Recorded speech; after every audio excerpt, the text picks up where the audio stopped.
Thank you, Deputy Speaker. And I also rise to speak on the Social Services Legislation Amendment, Fair and Sustainable Pensions Bill 2015. And I would open my comments with a feeling of shock and awe that the word fair is in the title of this piece of legislation, because, Deputy Speaker, it is anything but fair. And for most of us here, it's not a surprise to see that this government would label something fair when, in fact, they understand that at the core it is not fair, because, of course, they have a track record. They had a completely unfair budget last year that was suitably and appropriately rejected by the public of Australia. And one of the reasons it was rejected by the Australian public was that at its core it had some incredibly unfair measures, and one of those went to pensions.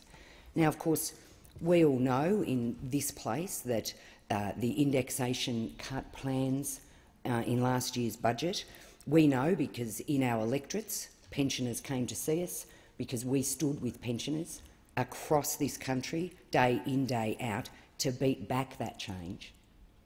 Only this year in the new budget, that is supposedly the fair budget, having learnt the lesson that the Australian public won't stand for things that are fundamentally unfair, under this new election emergency budget designed to save the jobs of those opposite, we've had to go to the detail, Deputy Speaker, to find the most unfair measures, but they are coming to light over time, and today is one of those days when they are coming to light, and it's coming to light again around pensioners, Deputy Speaker.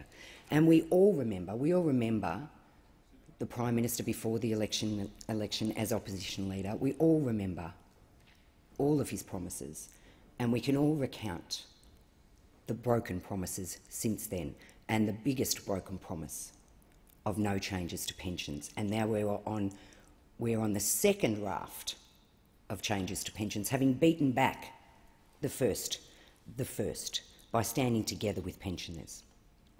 So we understand that this is a broken promise. We understand that this piece of legislation before us breaks that promise by introducing changes to the pension, attempting to introduce those changes in this place today. And we understand that although the title calls it fair, it is anything but fair. Everybody on this side of the chamber understands that. And I'm hoping that through this debate some of our colleagues in the Greens party come to understand that, and come to understand that you always have to go to the detail with this government. You have to unpack things, like the pensioners at home in my electorate today are unpacking this debate and finding out how unfair it is. And of course, Deputy Speaker, that goes to the priorities of this government, and we've seen that very clearly.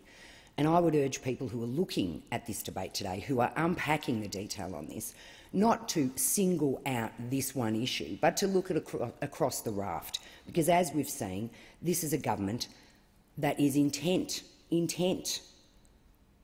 on hurting low and middle income Australians to find its savings while refusing to look at revenue. It's a government that wants to sell this new budget as fair when it contains very unfair measures.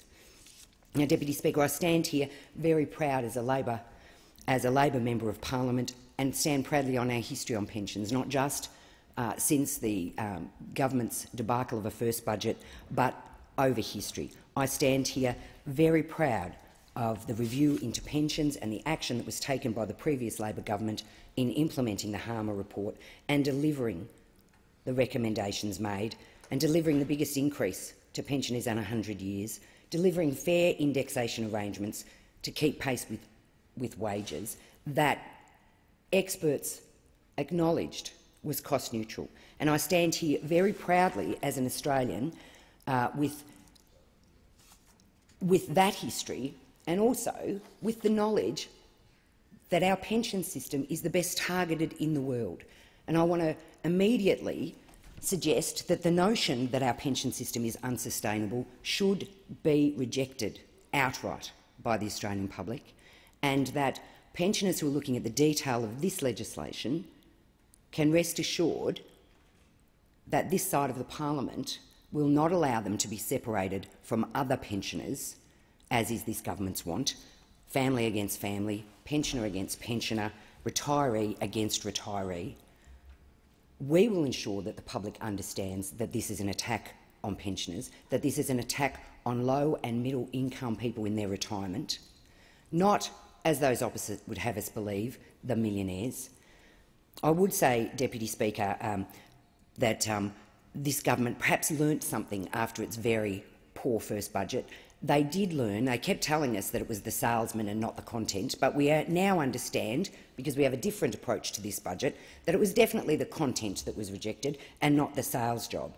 But what they do in building this division, and we've seen that across legislation this year, trying to divide the Australian people into winners and losers, lifters and leaners. Now we're getting into the nitty-gritty. If you can't separate the whole community, let's go in, family against family, pensioner against pensioner. And that's what's happening here. That's what's happening in this piece of legislation, Deputy Speaker.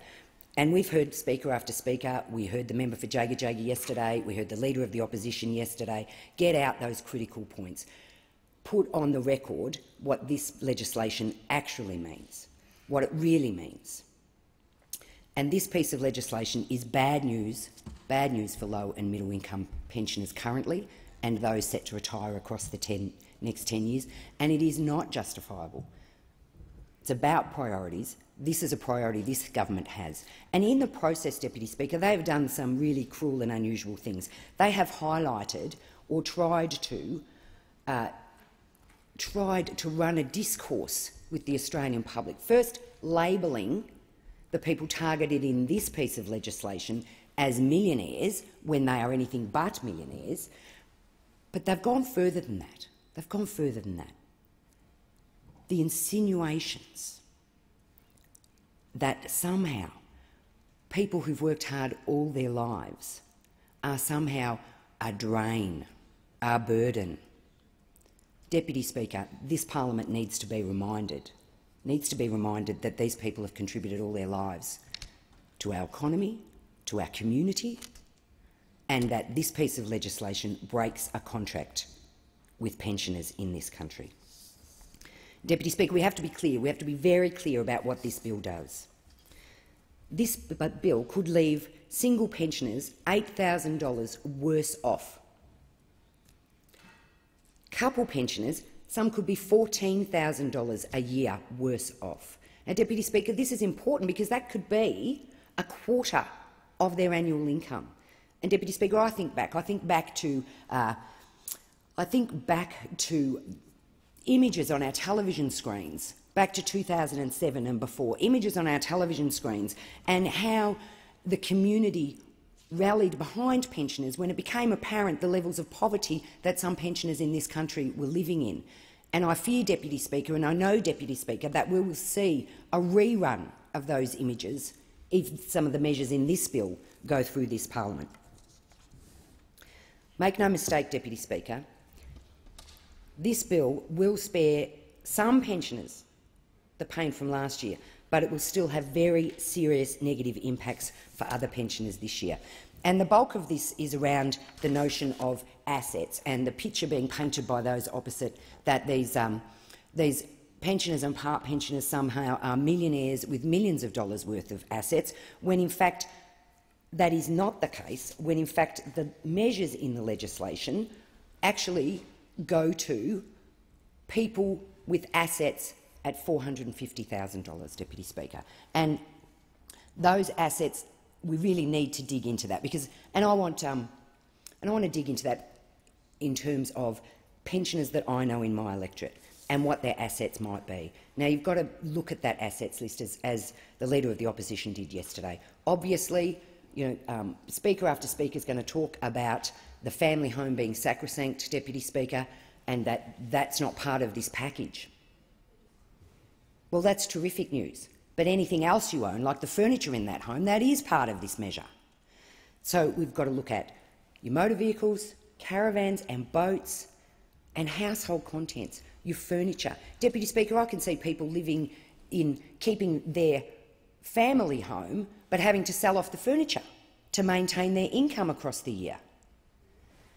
Deputy Speaker, that will include their white goods, their linen and Manchester, crockery, kitchen appliances, computers, televisions, books. That'll include your grandmother's engagement ring. That'll include any painting that has been passed down through the family. These will be counted up in those assets. And if you think about part pensioners and you think about what they're likely to have in that asset pool beyond their family home, if they own a home, then they may have some cash in term deposits, they may have some superannuation, but they will have some money set aside in their everyday accounts. I know, Deputy Speaker, that they'll have that money set aside for their health, for an emergency with their health. They may have some set aside for the health of their family. I know, Deputy Speaker, that my mother, after years and years, and all of us well and truly grown up with families of our own, if you asked my mother, she'd say she needs money aside in case one of her great-grandchildren has a medical emergency and the family needs assistance.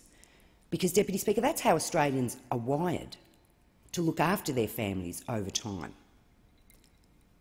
And we have to think about these pensioners and what they've got in their asset pool, that this government is now going to say, well, because you've got that money set aside, that small amount of money set aside for an emergency for yourself, an emergency for a grandchild, an emergency for a great-grandchild, well, because of that, we're going to cut your income. We're going to cut your income possibly up to a quarter every year. Deputy Speaker, this is a clear attack on what has been a social contract, a living income for pensioners in this country. Deputy Speaker, and one of the provisions of this Act going forward is, of course, those who are set to retire in the next 10 years and those who've been planning, or those who have already retired and have planned and have set out what those incomes will be. Now, Deputy Speaker, we hear a lot of rhetoric on this side about superannuants and about how unfair Labor's proposals on superannuation are because they've changed the rules, and yet it's okay to change the rules on pensioners because somehow this government fails to understand that these people that they are going to harm with these measures are the same people. And, Deputy Speaker, I would really call upon people to think about what this means. If we let the government at this point get these measures through, if we let them do this, if we let them divide and set aside one group of pensioners and say your income could be cut by a quarter,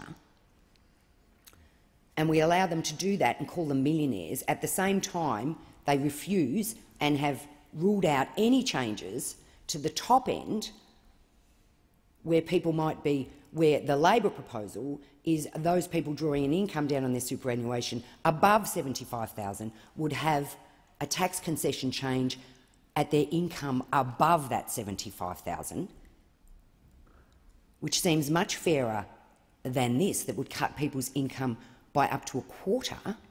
And we're not talking about large incomes here, Deputy Speaker. We're talking about low incomes. We're talking about people on a part pension who've set that up, have saved hard for their retirement going into the future. And of course, Deputy Speaker, it doesn't surprise me, and I'm sure it doesn't surprise the member for Perth, in any way who's in the chamber today, that of course, who will be hardest hit by this? Who will be hardest hit by it? Women, Deputy Speaker, of course women. Women who've had time out of the workforce, women with less in their superannuation, women who may have scrimped and saved, women who may have purchased a home in partnership with a husband or partner and is now in that home as a single pensioner on their own. Of course, they will be hardest hit, and they will be hardest hit across the next 10 years as well, Deputy Speaker, and there's no surprise in that. So again, we find a way, this government finds a way to divide people and pit Australian against Australian, pensioner against pensioner. And, Deputy Speaker, I'd like to conclude my remarks today with that track record in mind, because if we look, and with the minister at the table today, because if we look at the childcare packages, the same is happening there. This government's learnt something. It's learnt to put some sugar on the table and a bottle of vinegar down your throat the next second. So it wants to put some sugar on the table and say it's doing a great thing for some pensioners while it categorically hurts other pensioners, the same as it's doing with families on family tax benefit, 18,000 of them in my electorate, Deputy Speaker, being demonised as bludgers and leaners.